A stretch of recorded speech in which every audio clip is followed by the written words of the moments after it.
इस वीडियो में हम ऋतिक रोशन और जावेद अख्तर इन दोनों से जुड़े उन बयानों पर बात करेंगे जो कि पहलगाम हमले के बाद आए हैं। पूरे मामले को आपके सामने रखने से पहले मैं आपको याद दिला दूं कि जम्मू कश्मीर के पहलगाम में 22 अप्रैल को हुए भीषण आतंकी हमले ने पूरे देश को झकझोर कर रख दिया।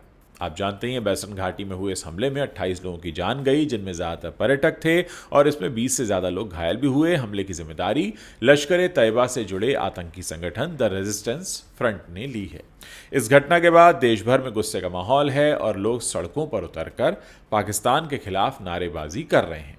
इस बीच दो अलग अलग बयानों ने आज सोशल मीडिया पर खूब सुर्खियां बटोरी हैं।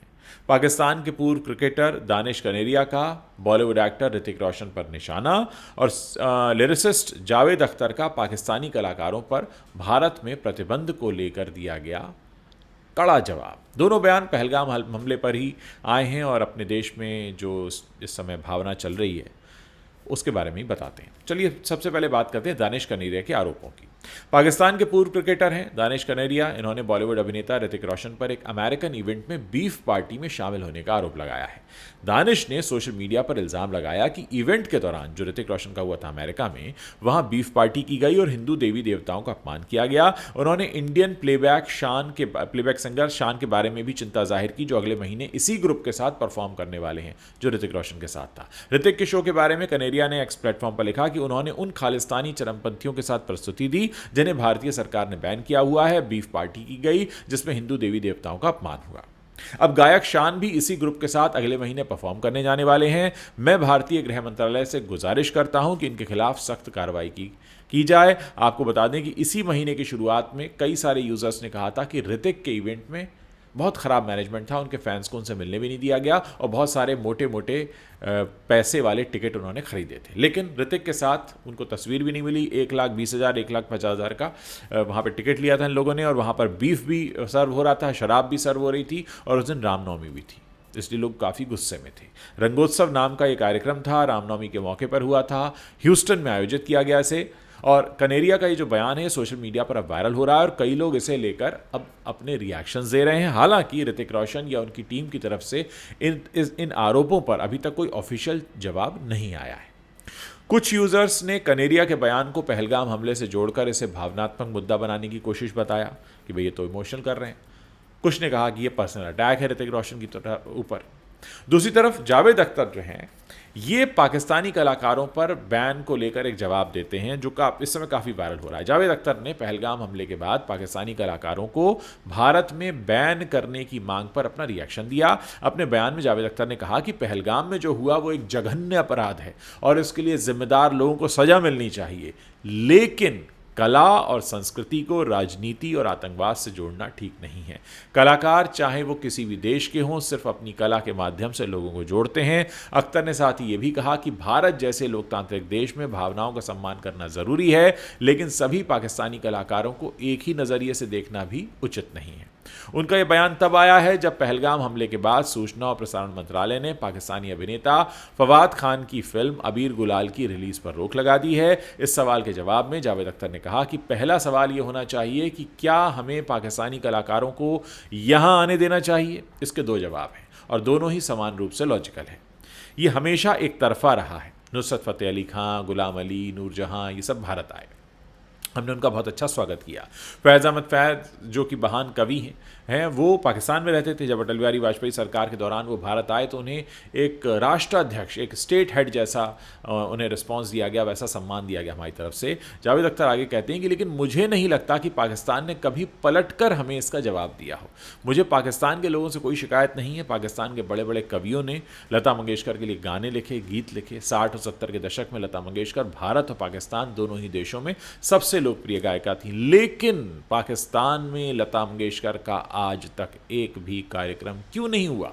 पहलगाम हमले के बाद देश भर में लोग सड़कों पर उतरे हैं। दिल्ली, मुंबई, लखनऊ, पटना, कई सारे शहरों से पाकिस्तान के खिलाफ नारेबाजी के विजुअल्स आप देख रहे होंगे सोशल मीडिया पर, और आतंकवाद के खिलाफ कड़ी कार्रवाई की मांग भी कर रहे हैं लोग। सोशल मीडिया पर पहलगाम टेरर अटैक हैशटैग लगातार ट्रेंड कर रहा है, जहां लोग अपनी भावनाएं व्यक्त कर रहे हैं। केंद्र सरकार ने हमले की जांच एनआईए को सौंप दी है। वहीं कई सारे आतंकी ठिकानों पर छापेमारी भी की जा रही है। भारत ने पाकिस्तान के खिलाफ कूटनीतिक कदम भी उठाए हैं, जिनमें सिंधु जल संधि को निलंबित करना और अटारी वाघा सीमा को बंद करना शामिल है।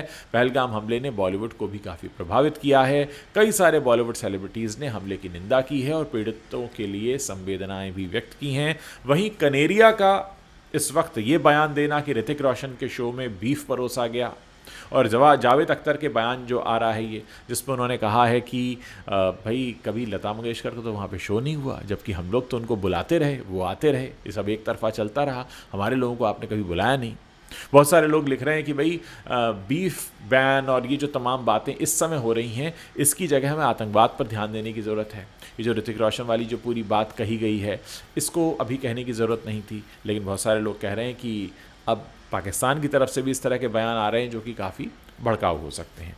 दानिश कनेरिया का जो बयान है, अगर हम देखें, वो ऋतिक रोशन पर एक तरह से टारगेट कर रहा है, और वो ये बताता है कि भाई ऋतिक रोशन इतने लापरवाह हैं कि उनके कार्यक्रम में क्या कुछ होता रहा और उन्होंने इसके बारे में बात नहीं की। वहीं जावेद अख्तर ने सीधे सीधे पाकिस्तानी कलाकारों को बैन करने की वकालत की है, और सीधे तौर पर यह कहा है कि भाई उनको यहाँ नहीं आने देना चाहिए, क्योंकि हमारी लता मंगेशकर जो उनके देश में भी इतनी पॉपुलर थी, उन्हें तो कभी नहीं बुलाया पाकिस्तान ने, और हम तो बुला बुला के पाकिस्तानी कलाकारों के यहाँ पर शो कराते हैं, मजमा लगाते हैं, महफिल बनाते हैं, उनको काम देते हैं, उनको शोहरत देते हैं, उनको काम, दाम और शोहरत तीनों देते हैं, और वो हमारी लता मंगेशकर को कभी बुलाते नहीं, जबकि लता मंगेशकर के गाने वहाँ सुने जाते थे। आज भी हिंदी फिल्में चोरी छुपे सही वहाँ देखी जाती हैं, ऐसी कोई हिंदी फिल्म नहीं होगी जो वहाँ नहीं देखी जाती है, चाहे पायरेटेड वर्जन से जाए, चाहे जैसे जाए। तो ये सारी बातें हैं। और रही बात दानिश कनेरिया के बयान की, वो लग रहा है कि वो सीधे ऋतिक रोशन को टारगेट कर रहे हैं। हालांकि ऋतिक रोशन के शो में जो हुआ वो तो सबने पढ़ा, सोशल मीडिया पर लोगों ने खूब भर भर के उसको लिखा कि भाई जब ऋतिक रोशन यहाँ पर आए थे तो 1,20,000 रुपये की टिकट लोगों ने खरीदी, सिर्फ इसलिए कि ऋतिक रोशन के साथ एक फ़ोटो खिंच जाए, और ऋतिक रोशन तो उससे मिले बिना चले गए। और उनके जो ऑर्गेनाइजर्स थे वो पाकिस्तानी मूल के थे, वो वहाँ पर स्कैम करते हैं, पोकर मशीन का स्कैम, जिसके बारे में हम पहले भी बात कर चुके हैं। तो कुल मिलाकर ये जो एक मौका है, इस समय भारत पाक संबंध अपने सबसे तनावपूर्ण दौर से होकर गुजर रहे हैं। हमारे लोगों पर धर्म पूछकर उनको गोली मारी गई है, और इस बीच इस तरीके के जो बयान आ रहे हैं, जो दानिश कनेरिया ने कहा कि भाई वो तो रामनवमी पर बीफ परोस रहे थे अमेरिका में, ऋतिक रोशन का इवेंट चल रहा था, लोगों से इतना मोटा पैसा लिया गया और फिर भी वो खड़े रह गए, उनसे तो मिले ही नहीं ऋतिक रोशन। ये जो तमाम बातें इस समय की जा रही हैं, इस सब के बीच में अगर आप कोई रेलेवेंस देखें तो वो इस समय ये समझ में आता है कि जावेद अख्तर जो कह रहे हैं वो बात बहुत सही है कि एक तरफा जो मामला रहा है कि हम बुलाते हैं, आपने हमारे कलाकारों को कभी वो सम्मान नहीं दिया जो हमने आपके कलाकारों को सम्मान दिया। तो निश्चित तौर पर जहाँ एक तरफ वो ये कह रहे हैं कि भाई आप कला और आतंकवाद को दूर रखिए, कला और राजनीति को दूर रहिए, एट द सेम टाइम वो ये भी कह रहे हैं कि हाँ, इन्होंने कभी हमें सम्मान नहीं दिया है। तो दोस्तों, इस पूरे सिनेरियो पर आप भी अपनी कोई ना कोई राय ज़रूर रखते होंगे। आपकी क्या राय है वो आप इस वीडियो के नीचे कमेंट सेक्शन है, वहाँ लिखकर आप हमें बता सकते हैं।